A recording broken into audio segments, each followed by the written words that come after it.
वंशवेल सोबत या वीकेंडला जो चित्रपट रिलीज होतोय तो सुमित्रा भावे आणि सुनील सुखटणकर यांचा संहिता हा चित्रपट। मिलिंद सोमण, देविका दफ्तरदार, राजेश्वरी सचदेव, ज्योती सुभाष आणि इतर अनेक कलाकारांनी एकत्र येऊन एक सुंदर असं पॅरलल वर्ल्ड या चित्रपटात तयार केलंय। एकतर हा चित्रपट समजायला थोडा कठीण आहे आणि अर्थातच हा चित्रपट मासेससाठी नाही आहे, एका स्पेसिफिक ऑडियन्ससाठी आहे, एका निश क्लाससाठी आहे।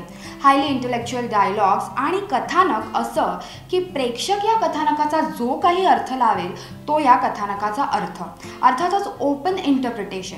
या दोन गोष्टींमुळे हा चित्रपट कदाचित सामान्य माणसाच्या अवाक्याबाहेरचा चित्रपट होऊन बसतोय।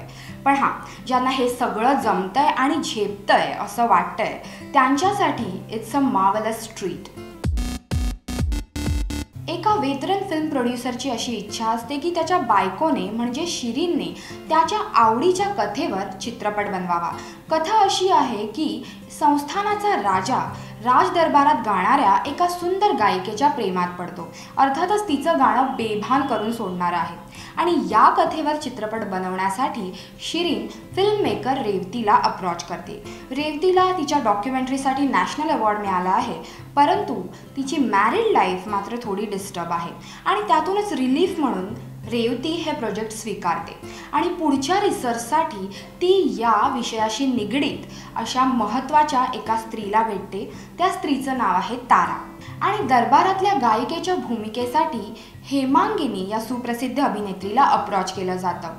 हेमांगिनी सध्या एका पेंटरसोबत लिव्ह इन रिलेशनशिपमध्ये राहते। तर अशा प्रकारे 4 वेगवेगळ्या रिलेशनशिपमधून आलेल्या स्त्रिया एकत्र येतात आणि एका संहितेवर काम करतात। मग या चित्रपटातला हा सिनेमा पूर्ण होतो की नाही हा जर तुमचा प्रश्न असेल तर डिरेक्टरला त्यात फार कमी इंटरेस्ट आहे, पण तो तुमच्या समोर हे 2 डिरेक्टर्स तुमच्यासमोर जे मोठं विश्व उलगडतात, एक सुंदर प्रेक्षणीय असं विश्व उलगडतात, ते पाहायला तुम्हाला नक्कीच मजा येईल। नॅशनल अवॉर्ड विनिंग म्युझिक आहे चित्रपटाला। म्युझिक कंपोजर शैलेंद्र बर्वे, वेतरन गायिका आरती अंकलीकर आणि गायक मकरंद देशपांडे यांनी एकत्र येऊन जे काय तयार केलंय ते अगदी बेभान करणारं आहे।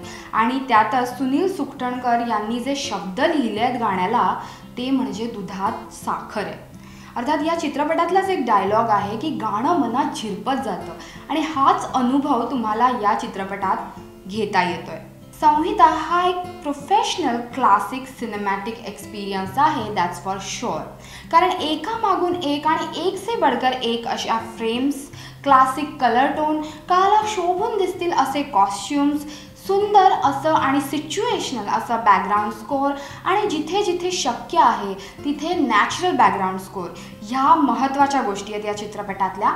आणि त्यातही एक खास अधोरेखित करण्यासारखी गोष्ट आहे ती म्हणजे सुंदर आणि परफेक्ट असं डबिंग। मराठी चित्रपटात हे फार रेअरली आढळतं, परंतु इथे डबिंगचा एक सुंदर एक्सपिरियन्स तुमच्या कानांना मिळतोय। पण जड भाषेत लिहिल्या गेलेल्या संवादांचा भडीमार हा या चित्रपटाचा टर्न ऑफ ठरू शकतो आणि त्यामुळे जसं मी आधी म्हटलं तसं हा चित्रपट एका स्पेसिफिक ऑडियन्ससाठी लिमिटेड होऊन बसतो। आणखी बरंच काही सांगता येईल या चित्रपटाबद्दल, पण सगळंच कसं सांगणार, कारण ही संहिता प्रेक्षकांनी समजून घ्यायची आहे आणि अशी मुभा या चित्रपटानेच तुम्हाला दिली आहे। त्यामुळे तुम्ही थिएटरमध्ये जाऊन हा चित्रपट पहा आणि तुम्हाला हा चित्रपट कसा समजला आणि काय समजला हे आम्हाला नक्की सांगा। फिलहाल मी या चित्रपटाला देते 3 स्टार्स, पण तुम्ही तुमचे रिव्ह्यूज आणि तुमच्या कमेंट्स आम्हाला कमेंट सेक्शनमध्ये कळवू शकता। आणि प्लस इतर अपडेट्ससाठी, इतर चित्रपटांसाठी, त्यांच्या रिव्ह्यूजसाठी आणि त्यांच्या गॉसिपसाठी तुम्ही आम्हाला सबस्क्राईब करू शकता यूट्यूबवर। आमचा यूट्यूब ॲड्रेस आहे youtube/राश्री मराठी। त्याचप्रमाणे तुम्ही आम्हाला Google+ आणि फेसबुकवरही जॉईन करू शकता। तर हा होता आजचा रिव्ह्यू। नवीन चित्रपटासोबत पुन्हा भेटू, तोपर्यंत बाय।